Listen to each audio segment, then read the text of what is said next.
자, 23일 토요일 노무현 11주기 추도식에서 이해찬이가 민주당 대표고 전 노무현 재단 이사장이죠. 유시민이한테 물러줬지요. 그런데 노무현과 민주당을 향한 검은 그림자가 있다라고 하고 이전에도 여권을 겨냥한 선거 공작이 터질 거다라고 4월 15일 총선 전에 자꾸 이야기하다가 이제 그게 무슨 N번방이냐 이렇게 됐다가 미통당이 이낙연 아들 아니다 이렇게 그냥 흐지부지 됐지요. 그래서 무언가 있어서 미리 연막을 치고 지금 김빼기 하는 거 아니냐 이렇게 지금 보이는데요. 미리 추도사를 언론에 배포를 했다고 합니다. 대체로 그렇게 하죠. 엠바고를 걸어놓고요. 대통령님이 황망하게 우리 곁을 떠난 시에 뒤에도 검은 그림자가 좀처럼 거치지 않고 있다. 많은 사람들이 모함을 받고 공작의 대상이 되었다. 그 검은 그림자가 여전히 어른거리고 있다. 참말로 끝이 없다. 징하다.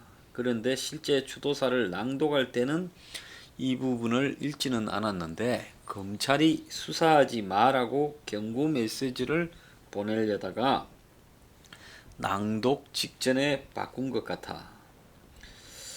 자, 그래서 이 김어준이가 4월 초에 이 총선 전에 N번방 공작을 하려 한다 이야기를 했고, 유시민이가 하는 유튜브에 알릴로의 이해찬이가 등장해서 총청령 선거 공작을 두세 개 하는 것 같다 이렇게 말하지 않았습니까?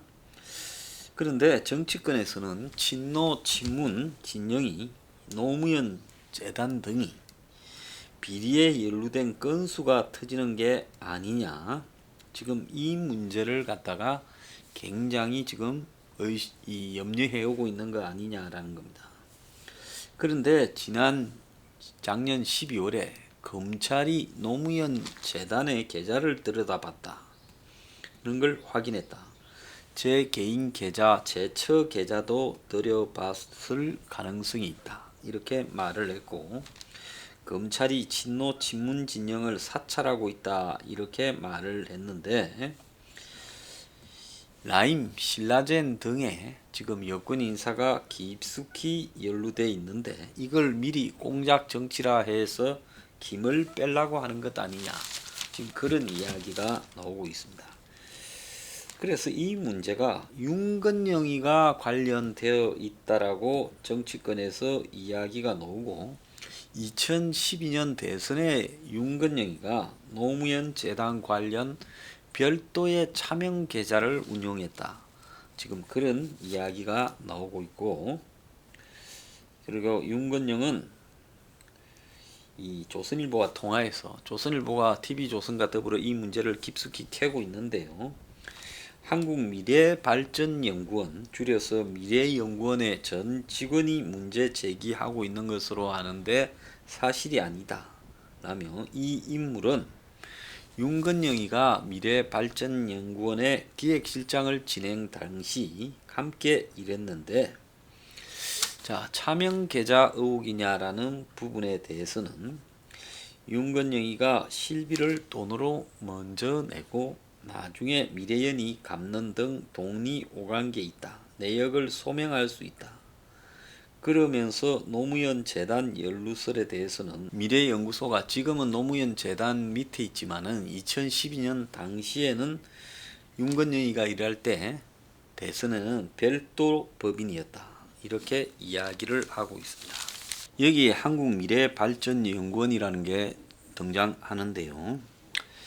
2008년 12월에 노무현 정부의 인사들이 설립한 진보 성향의 싱크탱크다 이렇게 이제 해석이 되고 있지요.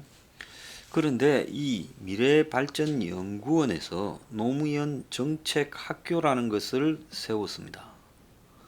그러니까 한마디로 우리 사회에 노무현 정신을 갖다가 이렇게 많이 받아들이도록 이렇게 여러 가지로 그걸 퍼뜨리겠다. 이런 입장에서 노무현 정책학교라는 것을 설립했는데, 그런데 이 노무현 정책학교 1기 수료생이 지금 VIK 이철이라는 겁니다. 그러니까 VIK 이철이 노무현 정책학교의 1기 수료생이고, 그리고 그 노무현 정책학교를 설립한 곳이 노무현 정부의 장관이나 주요 인사들이 지금 정부에 자기가 몸을 담궈서 한가닥씩 했던 사람들이 진보 성향의 싱크탱크를 만든 것이 지금 미래발전연구원이라는 겁니다. 그래서 박선원이라고 유명한 사람 있죠. 그 사람도 여기에 연구실장을 했고, 그리고 뭐 그뿐만 아니라 이 문 정권에서 이 등용되거나 더 나아가서 한 자리씩 하는 사람들 상당수가 공천을 받거나 다 여기 한국미래발전연구원 출신이라는 겁니다. 그래서 이번에 보면 당선된 사람들 상당수가 여기 출신이다. 이렇게도 이야기가 나오고 있습니다. 자, 그런데 여기에 이제 기획실장을 이 윤건영이가 했는데요.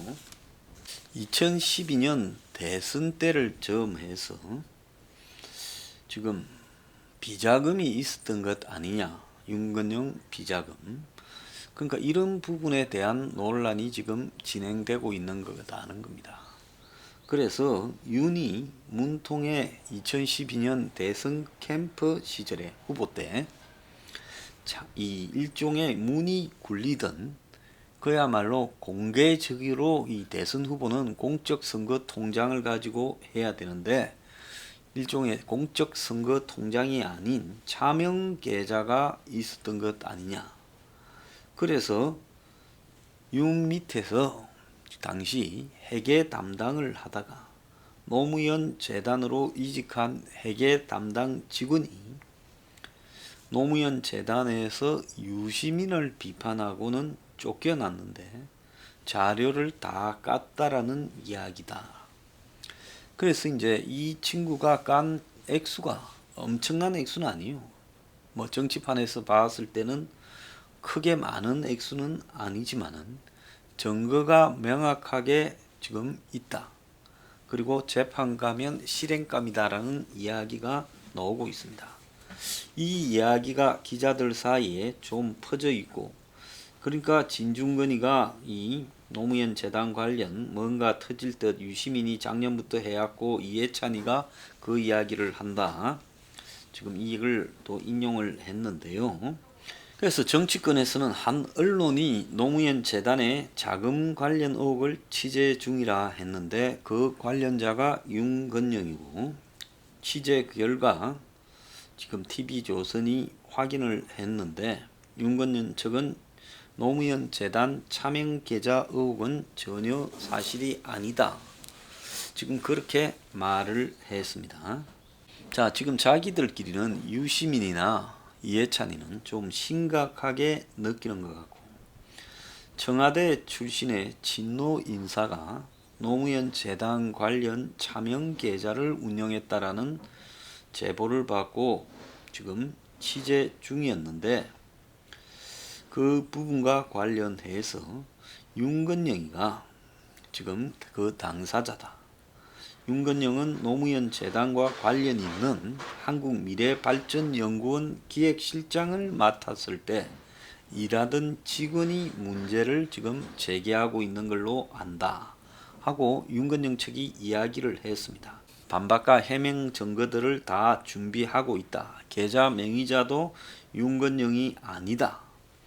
윤건영이 당시 이 한국미래발전연구원 살림이 어려워 자기 돈으로 실비 등 비용을 넣어주고 연구원이 돈이 모이면 윤건영에게 갚아주고 한 거다.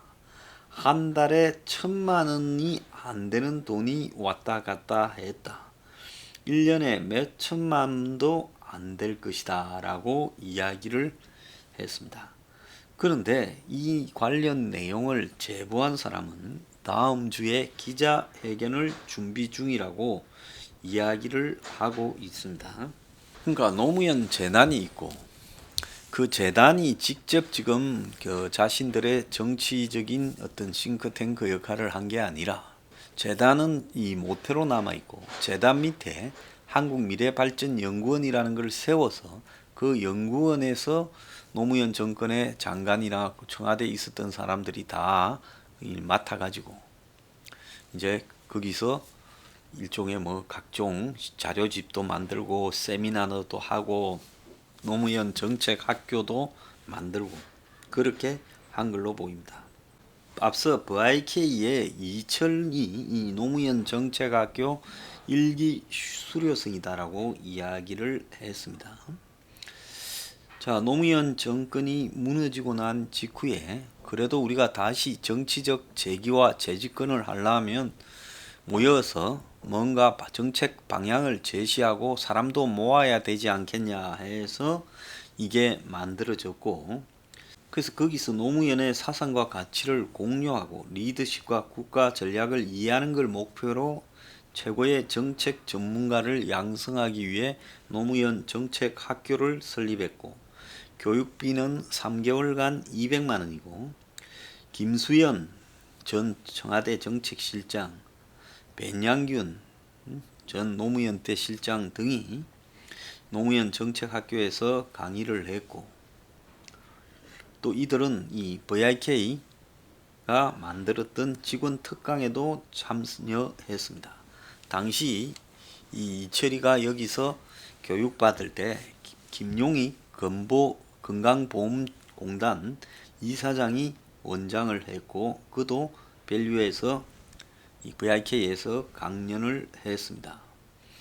노무현 재단 이사장이었던 문재인은 노무현 정책학교 개강 홍보 팜플렛에서 다음과 같이 말을 했는데요. 민주주의 최후에 보루는 깨어있는 시민의 힘이다 라고 이야기를 했고, 개혁적인 정책으로 사람 사는 세상을 만들어갈 많은 제2의 노무현이 함께 하기를 기대한다 이렇게 말을 했습니다. 자, 지금 7월 1일 공수처 출범을 앞두고 5월 말 6월 초에 검찰과 정권과의 최후의 승부가 한번 있지 않겠나 이런 예측이 되고 있는데, 그 중에서 이제 가장 두드러진 지금 의혹이 노무현 재단 산하 한국미래발전연구원, 지금은 뭐 통합이 되어서 안에 소속이 되었습니다만은 옛날에는 별개의 기구로 존재를 했는데, 여기에서 2012년 대선 때 지금 별도로 차명 계좌 의혹이 윤건영을 중심으로 있었고, 그래서 아마 지금 윤건영이 이제 그 모종의 2012년 그 차명 계좌에서 돈을 지금 집행하고 그리고 재단에서 또 가져가고 이런 어떤 불투명한 집행이 있었다. 자, 그래서 그 차명 계좌라고 보통 대선 때 이야기하는 것은 대선 자금을 별도로 관리하는 그런 계좌가 아니었겠느냐. 그래서 윤건영이 해결을 좀 편의적으로 했다 이런 문제가 아니라 2012년에 문재인의 대선 관련해서 모종의 차명 계좌가 있었던 것 아니냐. 그래서 그것이 당시에 주요한 또 정치적 조직이었던 한국미래발전연구원의 운영에서도 드러난 게 아니냐. 그런데 그런 것들이 나중에 이제 이 사람들 간에 내분이 생기면서 밖으로 검찰에 제보가 되었고 그것이 드러났는데, 이게 이제 캐다가 보면 그 뿌리가 신라젠 VIK 이철까지 가는 게 아니냐. 지금 제가 듣기로는 그 차명 계좌 자체로의 지금 제보된 의혹은 액수가 크지 않다고 합니다. 그러면 액수가 별로 크지 않은 부분에 대해서 이들이 왜 이렇게 신경을 쓰겠습니까? 신경을 별로 쓸 이유가 없는 거죠. 그런데도 이렇게 신경을 쓰고 검은 그림자라 하는 것은 이것이 고구마 넝쿨처럼 2012년 대선 자금에 대한 전면적인 수사로 들어가게 되면서 실제로 그 차명 계좌를 넘어선 다른 줄기가 터져 나오는 것 아니냐. 그리고 그 계좌와 관련된 돈이 어디서 들어왔는가 하는 부분이 드러나는 것이 진짜 두려운 부분 아니냐. 지금 그렇게 생각이 듭니다. 어쨌거나 지금 2012년 대선 8년 전의 일인데요. 이 부분과 관련해서 새로운 사실들이 지금 물밑에서는 끓어오르고 있는 것 같습니다.